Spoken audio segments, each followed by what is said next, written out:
Hello and welcome to the Arrivals Podcast. I'm your host, Merelise Wilson, and today I have Alexi Leal with me. Hello. Hi, I'm so excited you're here. I'm so excited to be here. You're one of my oldest friends from college. We met, 2008. Oh my gosh. So how many years? 17. Is that right? Did I do that math right? Yeah. 17 half years our ago. life. Yes, that's right. That's insane. It's crazy. Little did we know we'd have all these babies. I know. We're going on, it'll be 6 next year between the two of us. Yes. That's crazy. So you had your first before I had mine, and I leaned on you a lot. I think we are like a very similar minds when it comes to birth and breastfeeding and a lot of things just kind of baby related. Mm-hmm. And so I feel like I leaned on you a lot throughout my pregnancies and postpartum and just asked for your advice. And you were always just so wonderful and helpful. And I'll never forget like everything you did for me with my first when he was born. Yeah. And just like, I think I texted you, I don't know, on average 15 times a day those first like couple weeks.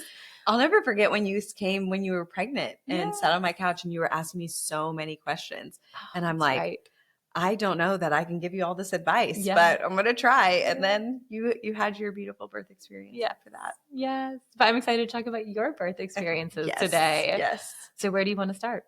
I'll start with Emma Grace. Okay. So I have 3 kids and Emma Grace is my oldest. She literally just turned 7. Happy birthday, sweet girl. I know. I can't believe she's 7. So she was my Chicago baby. Mm-hmm. And so we were living in Chicago when I was pregnant with her, my only Chicago baby. And we had an interesting birth experience or entire pregnancy because I had gestational diabetes with her. Mm-hmm. And that was a whole new journey for us. I didn't know anybody who had gestational diabetes in our generation. And so that changed a lot of the things that I wanted out of birth because there's a lot of stipulations that they put on a gestational diabetic baby.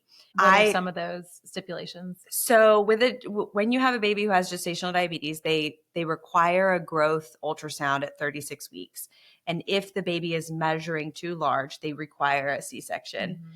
And so that was like brought on a lot of nerves for me long before we were going to deliver because I always wanted the most natural experience possible, least amount of drugs possible. I've always been open to an epidural, but I wanted to avoid a C-section if at all possible. And like some backstory, my mom has 3 kids and she had a C-section with her first and then 2 VBACs, completely natural.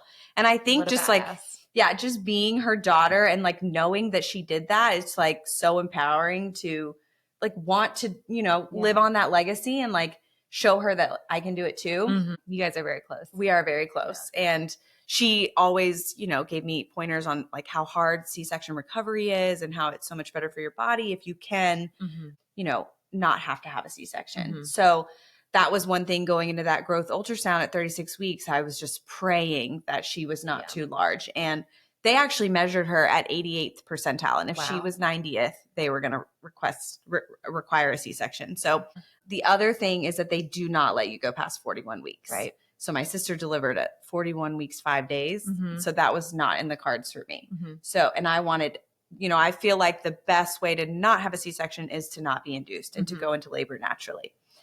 And so I got lucky that she was not too big. So we got to finish out the pregnancy. We got to 40 weeks and I got to my due date, hit that due date, of course.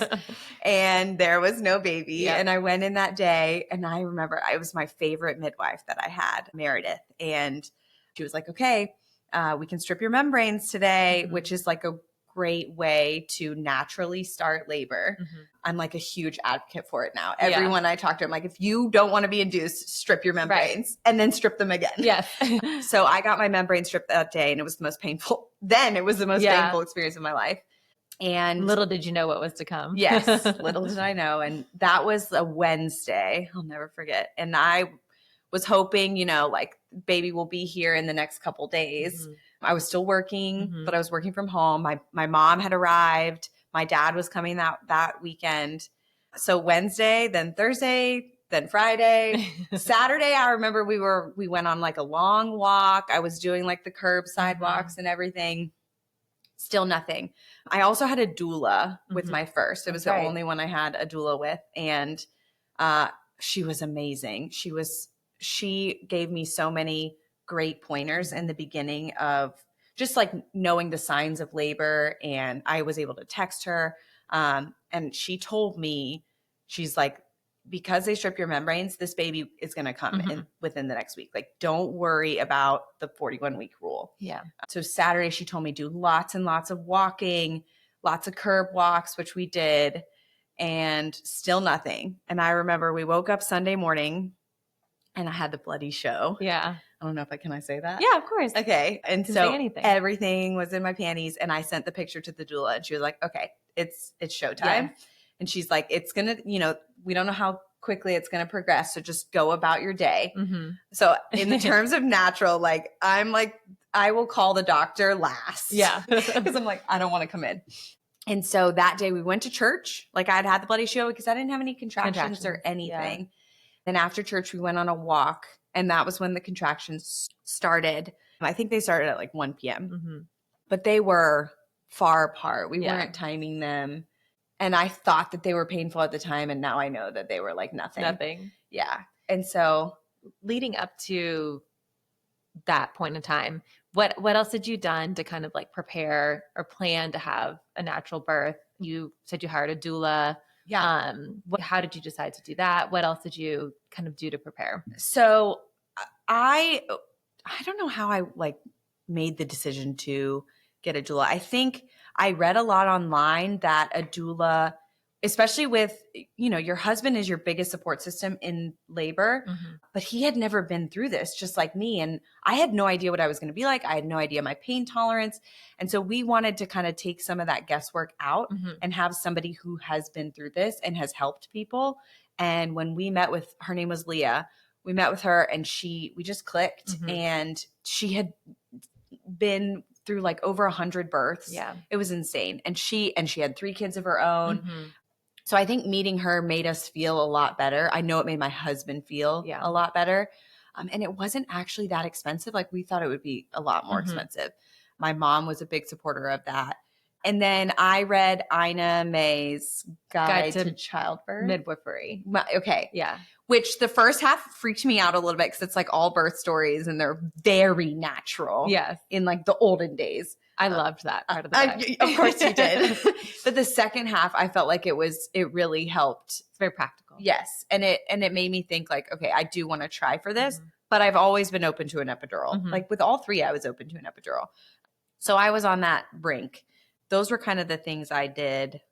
We went to birthing classes as well. Through the hospital? Through the hospital, okay. Yes. I never did them again. Yeah. I only did them with the first and breastfeeding classes. But other than that, that was like, and I wrote up a birth plan with her, which my birth plan it did not go to plan at all.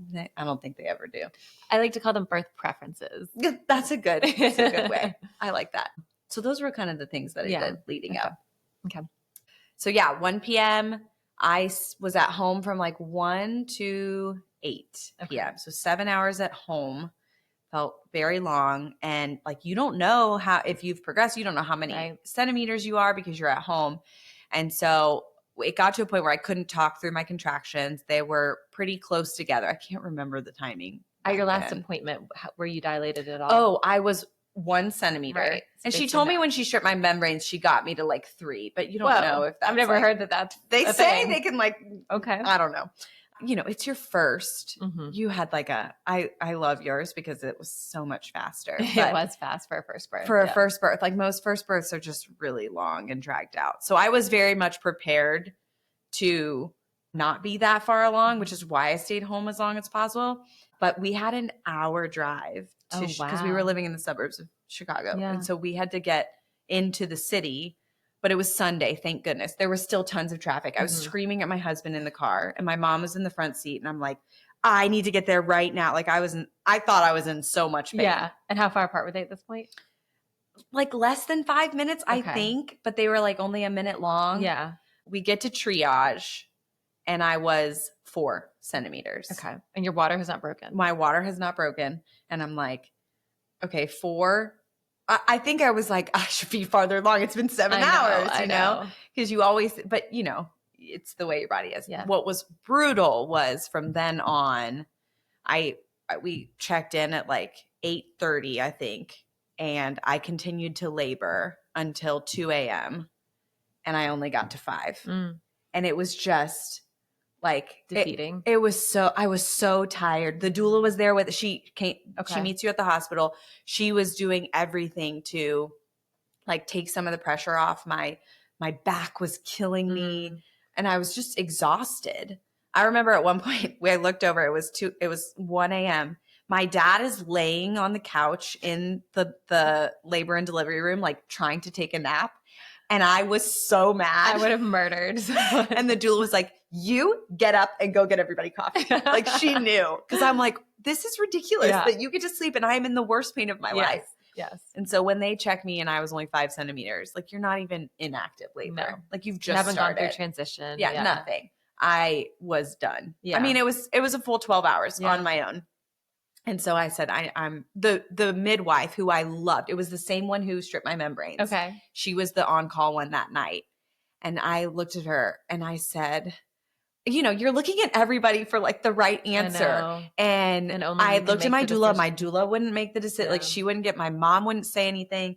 The midwife looked at me and she was like, I think it's time to get the epidural. And like, I think I needed somebody else to tell me that because it was so hard for me to truly be like, okay, I got to do it. You don't want to feel like you've given up, which you haven't. Yeah. Like you have all these things going through your mind.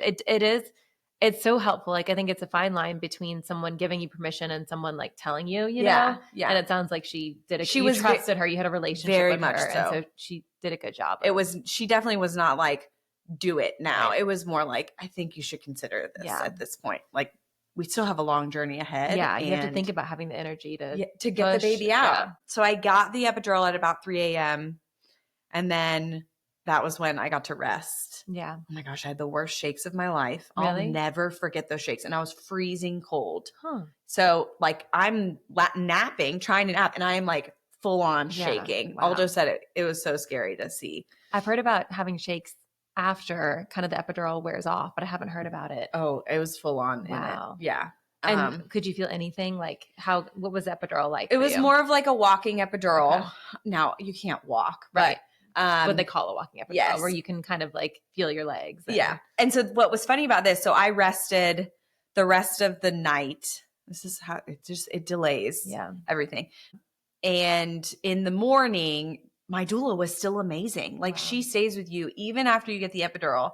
And so she was like, we're going to get you into positions because this baby has to flip. Like the baby was head down, but sunny side. You just don't know if the baby has flipped down yet. Right. Engaged in in the birth canal. So she fully flipped me over. Wow. So I was on all fours. And like, you know how you have that birth monitor thing on you? The birth monitor like slipped or whatever, and all the nurses ran in because they're like, something's wrong with the baby. Nothing was wrong. I hate those things. In both of my labors, they would not stay on. It was so annoying. And then they are always coming in. Yeah. But they're like, what are you doing? And I'm like, it's fine. And the doula like knew what to say to the nurses. So did a lot of positions, but like I still progressed really slowly. I think finally I know I had her at 3. So at like 1 o'clock, I started 24 hours at this point. Full 24 hours. And I was like, they were like, when you feel a lot of pressure, you're probably close to 10. And I felt like a lot of pressure because, my epidural worked. So like I didn't feel a lot. Yeah. And they checked me and I was 10. And so that was like pushing time. Yeah. And it took a long time. Yeah. So I pushed from 1 to 3. Wow. And we ended up having to use a mirror. Yeah. Which I never thought I would do. I had a friend who had told me she had done it and it actually helped a lot. And it really does because when you have an epidural and you have a good one, you don't feel things. Yeah. So like you can't feel the amount of pressure you need to be putting to get that baby down. And so when we brought out the mirror, I don't think we brought out the mirror till like 2:30. And that was when I actually started making progress. And there was never, I was starting to get concerned because like, I remember I didn't want a C-section. Right. And they don't let you push for I was gonna too ask that. long. But how was her heart rate was fine. Her heart rate was fine. Good. Because I had gestational diabetes, they have to check my sugars. I forgot about this. They have to check your sugars every hour. And mine kept going like up and down because they were giving me like sugar water. Right, because they won't let you eat. You can't eat. Yeah. And so my sugars would go down. They give me sugar water. My sugar would go up. So the one concern was my sugars. And they also immediately when the baby comes out, they check the baby sugars too.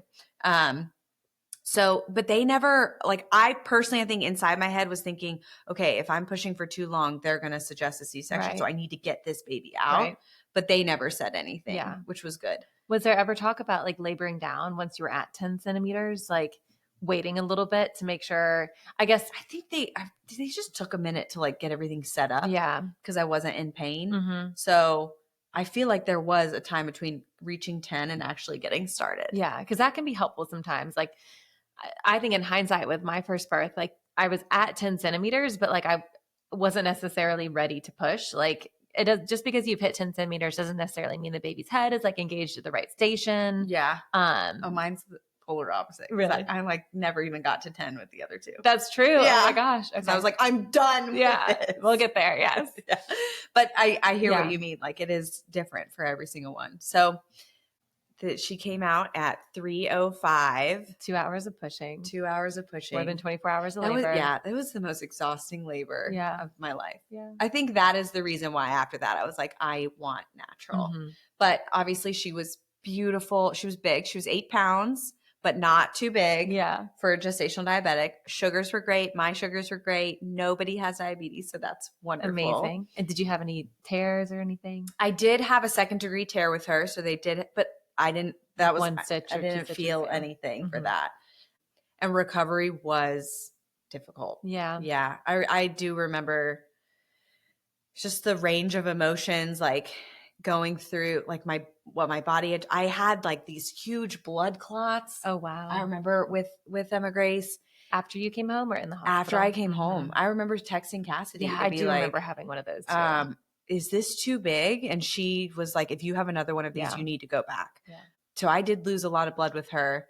And I just like, I had more of the baby blues with Emma Grace. It's the first too. You're so sleep deprived. You have no idea what you're doing. I was really big on nursing and she was a really big eater. She gained like a pound in a week. Wow. It was great. And I went to the lactation consultant like 3 times. She's like, why are you here? Go home. So yeah, that experience, it's your first. And I knew after her, like I did want a different experience with my next. And for those listeners who don't know, the reason that Lexi's kind of saying, and I agree too, like a lot of times people say that getting an epidural will slow down labor because your body you're not able to use gravity to aid you in labor. Like you're just laying there. You're no longer walking around.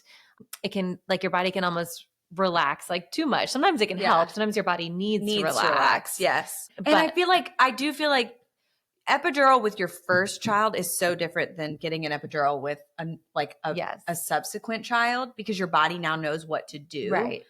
And so I don't actually know what it's like, but I've heard stories of women who get the epidural and the baby's still out 3 hours later. Yeah. Totally. And you have this wonderful experience. It depends on, I think, where you are when you get the epidural, like at what point in labor, like how dilated you are. Yeah. But I think mostly it's the gravity thing that like then you're just sitting or laying once you've gotten the epidural, and that can kind of work against you in labor as in terms of progressing and getting more dilated. Exactly. Yeah. I 100% agree. Yeah. So that was Emma Grace. Yes. And she's perfect. She is. She's a little doll now. Yes, she is. Oh, love her so much. Okay. So Kennedy. Yeah. Let's talk about Kennedy. Kennedy's number 2. And she was born exactly 2 years later. I'd forgotten that you had 2 before I had my first. Yes, because Kennedy was why you wanted to talk to me. That's right. Kennedy was natural. Yes, that's right. Yeah. Gosh. Yeah. Oh my gosh. Also, Merelise got married before me. You do quick work. Wham bam. Thank you, ma'am. Yes. You knew what she wanted. Yeah. So Kennedy was born September 23rd, 2020. So COVID baby. And it was 1 year and 364 days after Emma Grace's. It was the only birthday. He's counting. Yeah, exactly. I've missed. Oh, Kennedy, I had gestational diabetes with Kennedy as well, but both had been diet controlled. I don't think I said that. Oh, yeah. And Kennedy's was never a confirmed gestational diabetic because Yeah. I refused the 3-hour test. I was going to bring that up. Like, just so you know, people, you can do that. You can decline. Yeah. Now you decline and then you accept that you have gestational diabetes. So I had to send my sugars every single week. Yep. And as long as your sugars are within the range, they're not going to move you to a high risk doctor But you just did not want to put yourself through that long test again because it was miserable for you. It was miserable. Yeah. And I saw my first number and I just knew that I had it. I also declined the growth ultrasound because they had told me, I don't think I said this, with Emma Grace at 36 weeks, they had told me she weighed 7 pounds, 3 ounces at 36 weeks. Right. She was born at 40 weeks, 5 days, and she weighed 8 pounds. Right. There is no way my child only gained 13 ounces in the last 4 weeks where you gain all of your weight. Yes. So I'm a firm believer that those growth ultrasounds are very wrong and they give unnecessary stress to the parent. Also, they had found like a potential heart defect in Emma Grace at that growth ultrasound, which ended up being completely nothing. Yeah. And I cannot even tell you the stress that put on me. Oh, I can't imagine. So I'm like very much against ultrasounds after 20 weeks. I mean, I've even had the ultrasound technician with both of my pregnancies was like, you know, these things are like 20% off. Yeah. And that can be a lot, especially when you're determining a C-section or not. Or induction or not. Yes, exactly. Now I am for non-stress tests. I do, and I had to do one with Kennedy. But so we knew it was going to had to be 41 weeks. I was very much anticipating I was going to be late again, and I was. So but I never get checked until my 40 week. I'm just nervous about infection and, you know, you're going up into the cervix. Right. So I'm just like, let's just check at 40 weeks. And for me, like mentally, I didn't want to start getting my hopes up. Yes. You know, when they tell you you're 2 centimeters at 37 weeks and then you don't deliver the baby until 40 weeks, like what does that do? Yes. So then you're just anxious for 3 weeks. Yes. Yeah. So 40 weeks, hit the due date. And so with her, they stripped my membranes. I was 3 centimeters and I was 80% effaced. Wow. Already. So your body is getting ready. My body was ready. They did a non-stress test. Everything was great. And then I went on a walk that afternoon and had the bloody show. Yeah. It was the same day as the stripping. So I was like, okay, clearly second child. Right. And my midwives, we were in Atlanta now. My midwives prepared me that your second child is much faster than the first. So I was prepared for that. And so that was the Monday. She didn't come Monday night. I had all day Tuesday, which was the 22nd. And she didn't, that whole day, nothing, even though I'd had the bloody show. 1:30 in the middle of the night, I had my first contraction. And this is COVID. So only Aldo can go to the hospital with me. My mom had been with us in the labor for Emma Grace. So my parents were not even at my house. We had to call my nanny. No doula, no parents. No doula. We did meet with my previous doula because she was Chicago. Right. So we did meet with her and create a birth plan. And she gave me a lot of pointers for like second child. And she really talked to Aldo a lot because we were now going to be, he was going to be the one, which gotta be honest, he doesn't end up, he's not like Chris. He does great. He's just, he is not made to be a doula. Chris is a natural born male doula. Maybe Chris could come for my fourth. Yeah. I'm going to start hiring him out. Make some extra cash.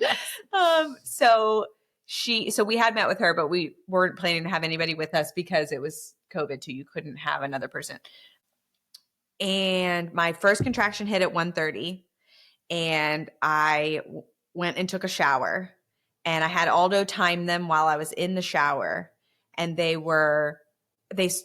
started at 5 minutes apart, a minute long. And then isn't it 5? What is the 511? 511. And then what is the 1? 5 minutes apart, 1 minute long for 1 hour? That's what it is. Yes, that's what it is. Okay. So I took a really, really long shower. And by the end of the shower, they were 3 minutes apart. They were still a minute long, but it had been over an hour. So we called my nanny. Which I do feel like usually if you are kind of trying to give birth naturally, 311 is like more so what they say. Yes. So like wait to go to the hospital until you're closer to that. Yes. 511, you might really not be that that far into labor. Yes, I agree with you. But you also, it's a double-edged sword because when you're 311, you could be farther along than you think you are. And I remember I called my mom, and my mom she's so hardcore natural. Yeah. She's like, She's hardcore everything. She is. She said, I don't think you're far enough along. I think you should stay home for another hour. Thank God I did not listen to her. So we would have had a home birth. Yes, or a car birth. Yes. So Marcella arrived at 3:15, and we loaded up the car, and I could not, like, I remember I was trying to walk from one side of the house to the other side of the house, and I had to stop. Yeah. And my contractions were horrible. Wow. And then the car, I don't know, there's something about our car, they just make them so much worse. Well, you can't get comfortable. Well, I'm in the back seat. I'm leaning over the back seat, and you know, he has to stop and go, and like, it's so painful. Yeah. It is so painful. Luckily, you guys are only, 15 minutes from the hospital only 15 in Atlanta? minutes, yeah. I remember we got in at 3:40. So I don't know, we must have pulled up at like 3:40 or whatever. And Aldo, we're by ourselves. Like before we had my mom. So my mom would go park the car. Aldo had to park the car. Yeah. And I'm like, okay, I'll wait for you in the lobby. And I remember I had a contraction in the lobby, and there was a couple waiting for like an induction or something. And I think I scared the living shit out of them because I'm like, it's a full on scream. And I should have known then that I was way farther along than I thought I was. Yeah. Because when you are like in this like moaning phase, animalistic. So I never got to that with Emma Grace. Like there was never that amount of pain. And by the way, my water still hasn't broken. Yeah. And I'm like, this is the worst thing ever. Yeah. That's how I should have known I was in transition. Yes. And did they break your water with Emma Grace? They did break my water, but they didn't break it until after I got the epidural. Okay. So I'm in the lobby. I have that contraction. I'm supposed to be waiting on Aldo. And I said, fuck this. Can I cuss on this? Yeah. Okay. I said, fuck this. And I got in the elevator and I just went up. They checked me. They didn't, for some reason, there wasn't triage in COVID. Okay. So you go straight to the room. And the midwife comes in. I'd never met this midwife in my life. And she was a godsend. Oh, that's awesome. She is my true angel. I'll never forget Molly. I will never forget her. Oh, because she ended up being my doula. Yeah. And she checks me and she says, you're 8 centimeters. And I said, what? What? Like 8? Like literally I'm at the end. You were so close. It was so different from Emma Grace. I'm also just picturing Aldo, sweet Aldo. He's not even in the room yet. I know. I'm picturing him walking into the lobby and being like, has anyone seen a very loud, very small woman in labor? Yeah, he didn't. I don't even think he knew where to go. That's a Noah story though. And so he gets in the room. I remember I looked at him. I said, babe, I'm 8 centimeters. And he said, what? and so he texted my mom immediately. And he's like, she's 8 centimeters. And my mom's like, it's go time. Like my mom was so excited. So Molly looks at me. She's like, how you doing? I'm like, I'm in the worst pain of my life. Yeah. And she said, okay. And I said, can I still get the epidural? I remember asking her this. And she looked at me and she goes, no. We're going to break your water and you're going to start pushing. And it was just like, she never even, like, she didn't know my birth plan. Yeah, she didn't know you wanted. She didn't know I wanted it natural. She just was like, no, we're going to do this. Yeah. And I needed that at that moment because you're just in I can't even describe that amount of pain. No, you block it out and keep doing it. Yeah, this is why you do it again. As I talk about this, I'm like, oh boy, I can't believe I'm doing this again. But they broke my water. So we get in there at 3:45. They broke my water.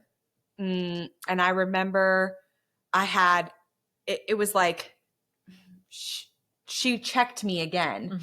And she said I had like my cervix was like, there was a little bit of a lip of my cervix, which I don't know what that really meant. And she was like, so your next contraction, I'm going to try to move it out of the way.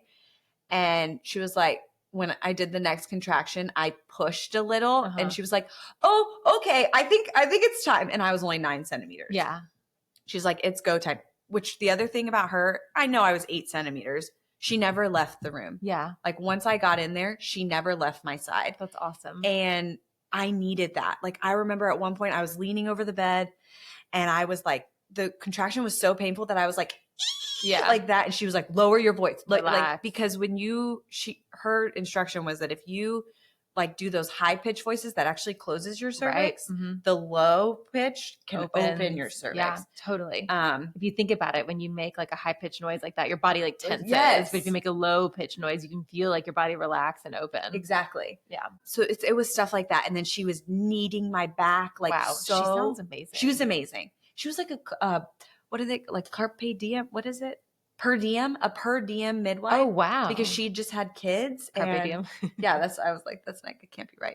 And so all she did was deliver babies. Wow. She never did in office. Wow. And that midwife, clearly was a calling. It was. Yeah. It was. Oh, she was so amazing. So that after that 9 centimeter, like little push, I just started pushing, and I don't know how many pushes it was. Like with Kennedy, I cannot remember. All I know is that it was fast. Mm-hmm.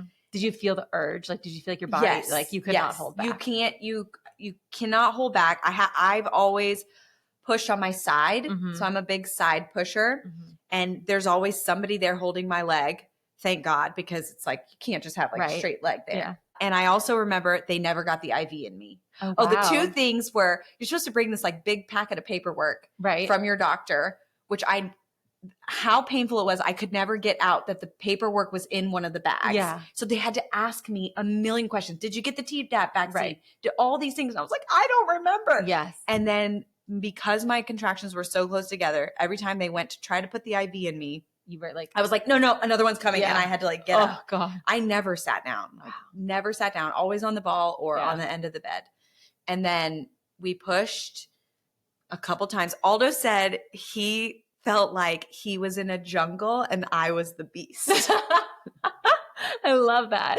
And she was born at 4:57 a.m. So we got to the hospital at 3:45. She was born an hour and 15 minutes later. That was close. Full labor was 3.5 hours. Thank goodness you didn't listen to your mom. Thank goodness. Which, by the way, with the third one, she kept her mouth shut. Yeah. And I was like, I'm going to the hospital. Wow. That's incredible. That is so fast. It was so fast. I think like to qualify for precipitous labor, it has to be like 3 hours or less. But like you were pretty dang close. What's precipitous labor? It's basically extremely fast labor. Like when your contractions from contraction to birth is like 3 hours or less. Oh, that's Noah. Yeah. Oh, we'll get there. Yeah. I did not know that. Yeah. Oh, wow. It's intense. It was so fast. I do remember I had to get up to pee like very soon after she was born, and I almost fainted. So I do understand why they give you an IV to give you those fluids. They like shoved ammonia in my face. Oh wow! And because I was sitting on the toilet and I was like, you can feel yourself about to pass out. Yeah. I'd never felt that before, and they stuck that stuff in my face, and it was instantly better. Wow. And then I ate food because I was so hungry. Did you with both of them, I guess, did you do like a golden hour afterwards? Yes. Did they latch in the delivery room? I'm blessed that I've had 3 golden hours. I know that is truly a blessing, and I know not everybody gets that. And with Kennedy, because it was COVID, they want to take the baby out of the room for you to get tested. You're supposed to get tested while you're in labor. So that you don't have to worry about this. But because my labor was so fast once I got to the hospital, they wanted to test me for COVID after she was born. Yeah. And they said they needed to take the baby away for like an hour and a half. And I looked at them and I said, no, I decline. Yeah. If I have COVID, I'll wear my mask. Yeah. Because I'm not being ripped of that. When my child is perfectly healthy, I'm perfectly healthy. We are gonna be together. Right. And if you have COVID or not, you're still gonna take that baby home and nurse and do all the things. Her everything. Yes. So there was no question in my mind. We had the golden hour. She latched. I could tell from the start something was up with her latch. And Kennedy. Yeah, we knew. I mean, I didn't know at the time. We ended up figuring out she had a tongue tie and a lip tie. Because with Emma Grace, it like never really hurt. Kennedy, it like hurt immediately. My nipples looked ridiculous. Lipstick nipple. Yes. Oh yes. Oh, my gosh. But that was Kennedy. And so she was born the 23rd. They kept me all day. And then she had something called Coombs positive because I'm Rh negative. And so it's just it's way more scary if you have bilirubin levels that are increasing. Okay. So it's like a whole nother level of jaundice. So they're very careful with that. Okay. So I would have been able to go home at 24 hours if she didn't have if she wasn't Coombs positive. Okay. So we did end up missing Emma Grace's second birthday Aw. because we got home that night of her birthday, but she was already asleep. Yeah. Well, you brought her the best gift ever. Yes. Which is Next her little day, she got to sister. meet her little sister. Yeah. Now they're best friends. I know. It's the best gift. It really is. Yeah. Oh, I love babies.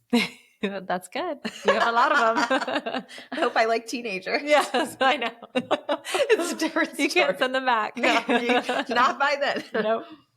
So that was Kennedy, my little second Spitfire. Mm-hmm. We should have known she was going to be a middle child. I feel Yes. like. Yeah. She makes her presence known. Yes. She still does to this day. Yeah. So then Noah. Noah is my baby boy. Mm-hmm. And I did not know he was a boy because he was my one surprise. Yep.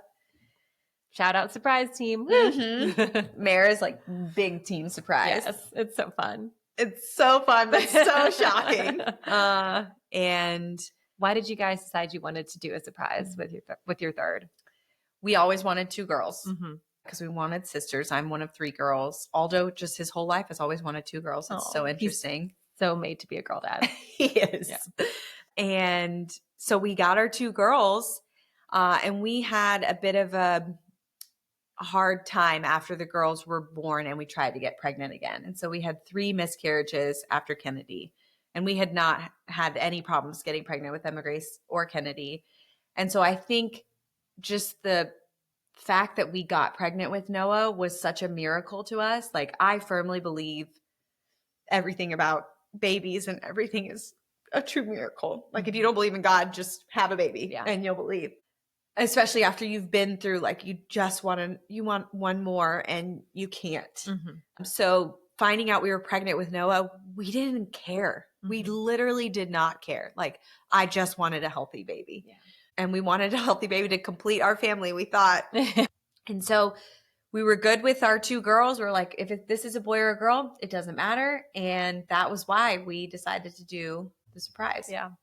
But I did not have gestational diabetes with this baby, which was a telltale sign from one of our friends. She was like, I feel like it's a boy just because you don't have gestational diabetes. We all felt that way. Just because, I was like, it's very rare. Different. It's very rare to subsequent pregnancies to not have gestational diabetes. So I was like, something's different about this one. Different. Sure enough.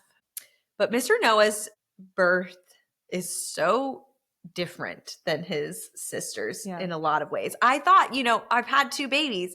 I know what I'm doing now. Like I'm a pro. The baby's going to be late. They're going to strip my membranes. Then the baby's going to come a day later and it's going to be great. One of my midwives told me that 3rd babies either fall out or stall out. Mm. And so when she told me that, I was like, oh, so maybe my birth won't be as fast as Kennedy's. Yeah. And I think I probably shouldn't have heard that because it like put it in the back of my mind, like, oh, I don't want to have a long labor again. Yeah. So we get to 39 weeks and I haven't been checked yet. Like, I don't get checked until I'm 40 weeks. I remember I had gotten a huge argument with my mom. This is so funny because they didn't have any appointment dates for my due date. Mm. And so I was like, okay, I'll just get my membrane stripped at 39 weeks, 5 days. And my mom was so against that. She's like, no, you need to wait. The baby's not ready. You need to wait until you're 40. I'm like, Mom, it's 2 days. Right. Turns out the baby arrives on 39 weeks, 5 days. Oh so like, joke's on us. Baby was ready. These things that like you are like so hyped up about, the arguments you get in, like they mean nothing. No. Baby comes when baby's ready. Right. It's such a good lesson just in parenting. Yes. That like there's so little that is within your control. Yes. So little. No control. From day one. It also, that teaches you for the rest of parenting. Exactly. Yeah. I was due December 15th, 2023. And 3 a.m. on December 13th, my mom was already staying with us. My water breaks. Never had my water break before. And I remember I like got up to go, because by then you're going to the bathroom 3 times a night. I get up to go to the bathroom and I feel this light gush and then I feel a big gush and I was like, Aldo, I think my water just broke. Well, your water doesn't just break once. No. You continue to leak water until that freaking baby comes. It's honestly just really annoying. It's is. Like gross. It's messy. It's annoying. We had to put towels all over the bathroom, all over the bed. Like my water broke with both of the boys, and it's just a hassle. It is. Also, it makes your contractions way more painful. That too. Little did I know. Yeah. Because you have less padding. Like the water, your amniotic fluid provides a bunch of padding for the baby and for the contractions. And once you start to lose that fluid and lose that padding, the contractions are a lot more intense. Yes. Yes. It's another level. And so my water breaks, but I have no contractions. Okay. Which this is new territory for me. Same thing happened to me. I've never been through this. Yeah. And so I didn't, like, all I knew was the 24-hour rule. Like, once your water breaks, you have 24 hours to get that baby out. Well, I started to freak out about the 24-hour one. I'm like, literally, I've had 2 vaginal births. Like, it's going to be fine. But so the other side of this is it's December 13th. Mm-hmm. And for those who don't know, that's Taylor Swift's birthday. And as soon as my water breaks, I started to think, oh my gosh, this baby could be born on Taylor Swift's birthday. Oh my gosh, what if I have this baby after midnight and then it's not born on Taylor Swift's birthday? So like there was a part of me that like really wanted the baby to be born on Taylor Swift's birthday. Of course, it ends up being a boy, which is like, he's not going to care that it's Taylor Swift. You never know. You never know. We'll see. So those are the stupid things going through my head. And I remember I did call my doctor and she told, or our midwife. So I see midwives, but it has an OB practice with it. Do we go to the same practice? We did for Noah because the practice for Kennedy closed. Yes. The midwives left. Yeah. So yeah, we've been to the same one for the last one. You recommended it to me. That's what I thought. Okay. And they told me, you should come to the hospital. What did they say? Within 6 to 8 hours of your water breaking, I think is what they told me. Because my water broke at 3 a.m. They wanted me to come between 9 and 11. Okay. And I was like, okay. But at 3 a.m., you're like, you can't sleep. Like your water has just broken. You don't know. Is surging. Yes. And you have no contractions. You're like, what is going on? So I remember the midwife on the phone said, you can clean, you can pack your bag, you can go do some dishes. Like, I'm like, okay. So I stayed up from 3 until 6:30 when I had to wake my kids up. Yeah. And my mom came out, I remember, to get her coffee at 6:30 and Aldo goes, still no baby.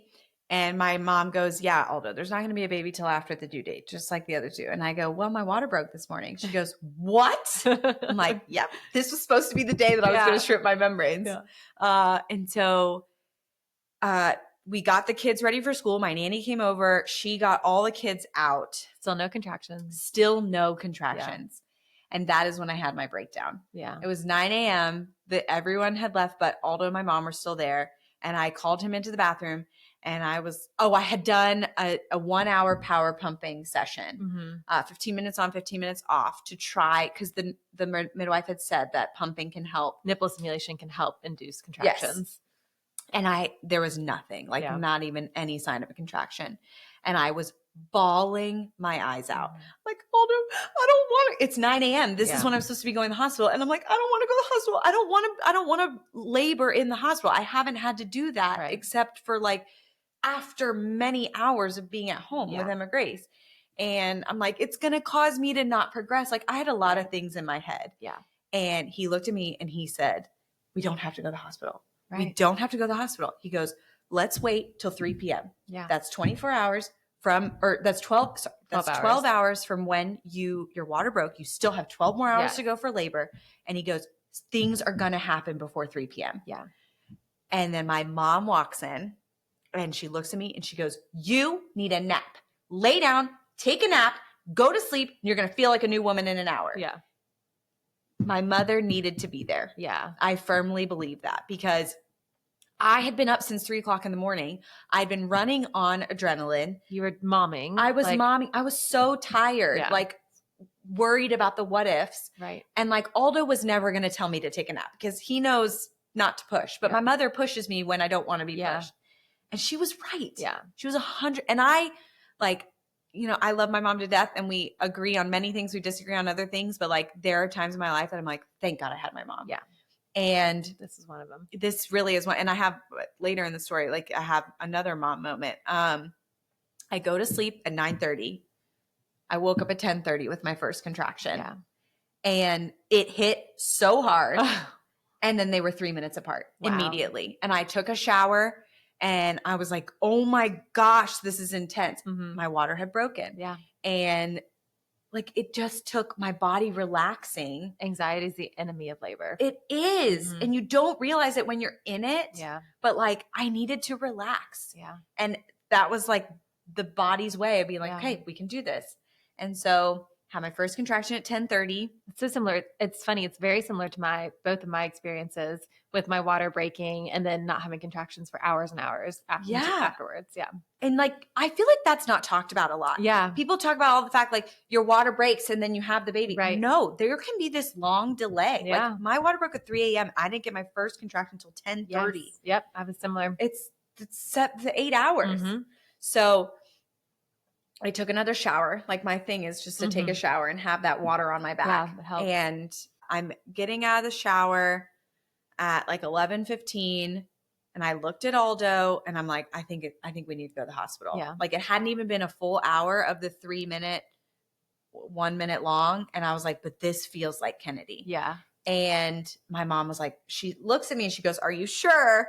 And I said, I'm sure. Yeah. And it still takes a minute to like get everything together, get in the car. So we got in the car at like 11:40. Mm-hmm. This is what's so insane. My mom actually took pictures. Yeah. Like there's a picture of me with my butt to her because she's in the front seat, like having a contraction. I have timestamps so cool of everything. So she took a picture at like 11:57. This is like, I remember sitting at the stoplight. My contractions they went from like, I thought they were horrible at home. They were way worse in the car. Unbearable. And I remember screaming at Aldo, get to the hospital, like get to the hospital. This is so painful. And we pulled into the like labor and delivery. And my mom had taken a picture at like 11:57.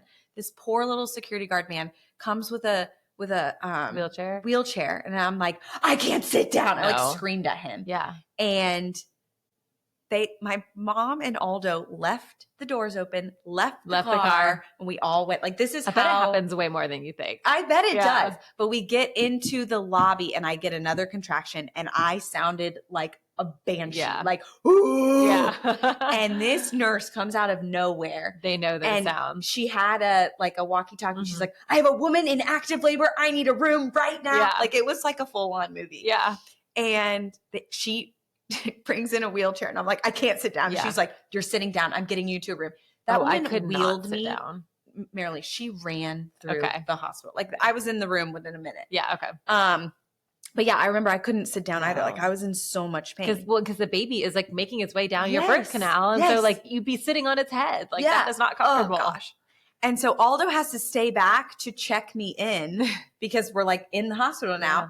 He cannot remember the name of my practice. Oh no. And they're like, what's the name of your wife's practice? He's like, I have no idea. And so he has to search his email. Oh my God. Meanwhile, my mom goes into the room with me. The car is left on with the doors open out in the like roundabout. Yes. Yeah. And my mom gets in the room.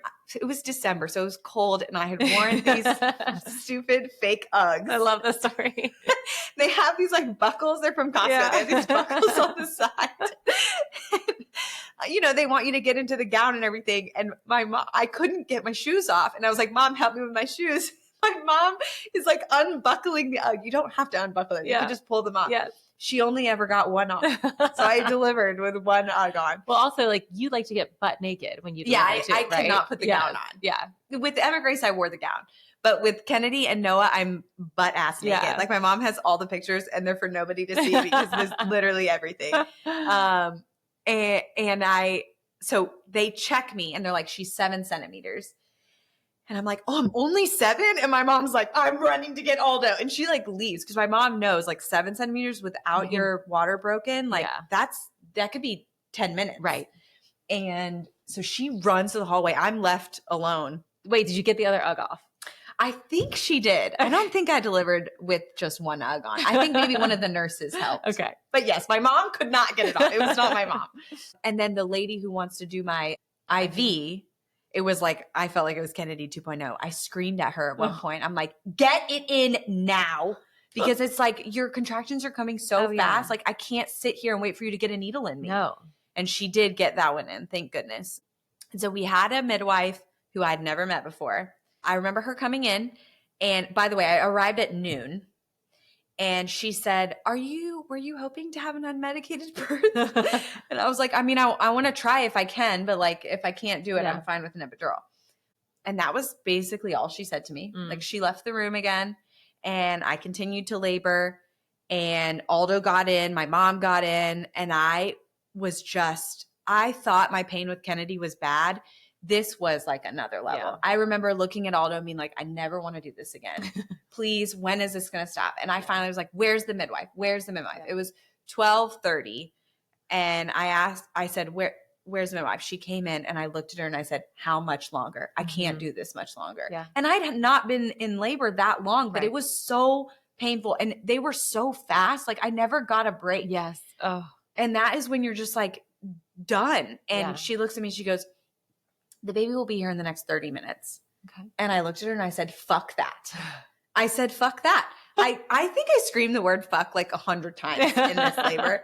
And I just started pushing. I was like, fuck all of you people. I want this baby out of me right now. Wow. Pushed him 3 times and he was out. Oh my God. My mom, I remember I was pushing the second time. The midwife is not saying a thing. She's not giving me any updates on my progress. Like, I needed encouragement. Right. My mom is the one who went and looked. And she's like, I see the head. Yeah. I needed that. Did the midwife try to stop you? Because I know sometimes it can be like a little bit dangerous to push if you're not dilated. Yeah. But also dilation is a bit subjective, like depending on the size of the hands, whatever, like the expertise of the doctor or midwife. So like, obviously your body was ready, like to get this baby out. But was the midwife like, no, you can't? Or was she just like, okay, good. No. Okay. This midwife didn't really talk much at all. Hmm. And so, like, I think maybe there was like a little bit of time, like where I was getting into position or whatever. So it did delay things like a little bit. Yeah. But I do remember specifically her telling me the 30-minute mark. And I was like, no, I'm not doing 30 minutes. Yeah. And my mom is the one who really like helped me feel like I could finish this off. And then he came out. 3 pushes. Wow. 3 pushes. It was so fast. And he was my least tear, which is so funny. Wow. He was 8 pounds, 3 ounces, same as Kennedy. Oh. And he was a boy. And I remember the midwife looks at Aldo because they all had my mom had told everybody in the room that it was a surprise and we didn't know what it was. And Aldo looks down and he's like, is that a swollen vagina? Like, it's what hard to is tell. it? Yes, it is. And then the midwife is like, look, and I already had seen, and he's like, it's a boy. And I'm like, what in the world? Like, this is crazy. We all started crying. And they laid him on me, he's screaming, crying. Everything was perfect. Did Aldo cut the cord with any of them? All 3. Yeah. He cut Did you do delayed cord cutting? Yes. Yeah. With all 3. I did delayed. And I do remember getting stitched up with him. It was my most painful stitch up because, he's laying on you, but you've just been through this crazy experience. Right. And then they have to all they can do is when you don't have an epidural is like a little lidocaine or no. Yeah. What is it? Lidocaine? I don't know it's one of the canes and it does nothing. Yeah. And I remember being like, ouch, ouch, multiple times. So that was my other thing I didn't like about the midwife, but then that was over and we got our beautiful golden hour and we had the most amazing nurses. Like you get your labor and delivery nurse, you get your pediatrician nurse. Right. And I remember all of them saying, that was amazing to watch. They're like, we never get to see stuff like this anymore. Yeah. Like it was 2 hours and 15 minutes. He was born at 12:47 from the first contraction. Wow. And it was a whirlwind. That's no kidding. It really was. Was the whole team even in the room, like the baby team and everything when he was born, or were people still rushing in? Like, I think people were still rushing in. Yeah. And I do know that some of student nurses got to watch and they came up to me afterward. They're like, it was so cool to see this. Yeah. Because Northside has a lot of epidurals. Yes. I think most hospitals do. Yeah. I remember calling my dad because my dad was like, he was supposed to come down that day. And then my water breaks. And then he's like, okay, so it's going to be by the nighttime that the baby's coming. We call him. We're like, the baby's here. I remember texting all of you. Yes. You were like, the baby's already here? We were like, what? Yeah. Oh. And he cried when we told him it was a boy. He got his first grandson. Yeah. So that was really sweet. And his middle name is your maiden name. So I'm sure that was special to your dad. Yes. Yes. It was really fun. And then I just remember I had the best postpartum with him. I don't know if it's because like by then you have been through multiple or we just had a really great breastfeeding experience. I mean, we didn't sleep at all, but still with the no sleep, I remember 2 weeks in, I looked at Aldo and I was like, I could do this again. Whereas like when we were in about that 2-week mark. I don't know. Something about that 2-week mark. You're on like a high. Yes. My 2-week mark with Emma Grace was the polar opposite. Yeah. I was a full-on basket case. Same with Kit. But with Ford, I was like, I could do this. Yeah. Chris was like, shut up. He's like, no, I'm done being your doula. So now baby number 4 is on the way. Yeah. And we'll have an April story. And the plan is to? The plan now is don't have the baby at home or in the car. I think that's good. They're getting progressively shorter and shorter. I do think with this one, if God willing, I get to have my first contraction at home, I think we'll leave very soon after that. Do? Okay. Yeah. I think now I'm older. I'm a little bit wiser and I'm like, I don't want to risk a complication at this stage. Like I am very natural, but I'm also like a healthy baby, healthy mommy is the most important thing. And so I've had my 2 natural births. If my 4th one doesn't turn out to be natural, I'll be okay with that. Yeah. But I'd also love natural just because then I get, you really bounce back a lot faster. And that is so wonderful. So we'll see what's in store for me. Out of your 3, which one was your favorite? Noah. Yeah. Noah was my favorite. Sweet buddy. Kennedy's a close second, but Noah, because it was so, by the way, he was born on December 13th. Yeah. So he shares her birthday. He made Taylor's birthday. Yes, he did. I also think because I was like expecting it to be so long, I was also expecting to follow the girls. Like he was going to be late. And he decided to just shock me in all the ways. Yeah. And I think I needed that. Yeah. Like the 3rd baby, like you expect everything to be just like the other ones, and it's not. Yeah. It's amazing. I think that's one of the coolest things about birth to me is that if it's the same gender, if it's the same mom, like each one can be completely different. They're all unique. Just like the little humans that come into the world. Exactly. Yeah, I know. It's so cool. And then they like bloom into these beautiful little humans. I know. I do sometimes feel like birth is representative of like what their little personalities end up being. Ooh. I don't know. Like I feel like with me at least, Kit it was a slow labor. He did not want to come out. And that boy has been glued to my side ever since. It's such a mama's boy. And then with Ford, he was like much faster, more intense, like came out like wailing. And he's been that way ever since. Like he's just like such an intense, loud, like, do first, ask second baby. Also that second child. Yes, that's true. Classic second child. I don't know. I mean, the Emma Grace is being so long. She is my most like patient and calm child. Kennedy coming out so quickly. I thought so quickly at the time. Yeah. She's like still a spitfire. Yeah. Noah is my one he's on the fence, right? He's not even 2 yet. So he's definitely got way more personality than he did a year ago. Yeah. But he's still very calm. So I would expect like his labor being so crazy. Intense, yeah. He would be like that. Now he is becoming more vocal and like short-tempered and stuff like that. So I'm like, okay, maybe this is adding up. We don't know yet. I don't know. To be seen. He's so delicious. They all are. Oh, so are your babies. All babies are delicious. I know. That's why we keep having them. Yes. Well, I like to close by asking my guests to describe labor in 3 words or describe birth in 3 words. Oh, boy. Empowering. A miracle. Yeah. And like you're the ultimate sacrifice, I think is what I would say. Yeah. And then that continues on in parenthood. Yes. Yeah. Yeah. It's just the start of it. Actually, I think finding out you're pregnant is the start of it. That's true. That is very true. Talk about a sacrifice, pregnancy. Yeah. Pregnancy, labor, postpartum. It is the ultimate sacrifice. Yeah. But it's so beautiful. It is. It's worth it. Yeah. Oh, well, thank you so much for doing Thanks this for and for sharing your stories. I love you. I love this. Thank you. You've been listening to the Arrivals podcast. I'm your host, Merelise Wilson. Until next time.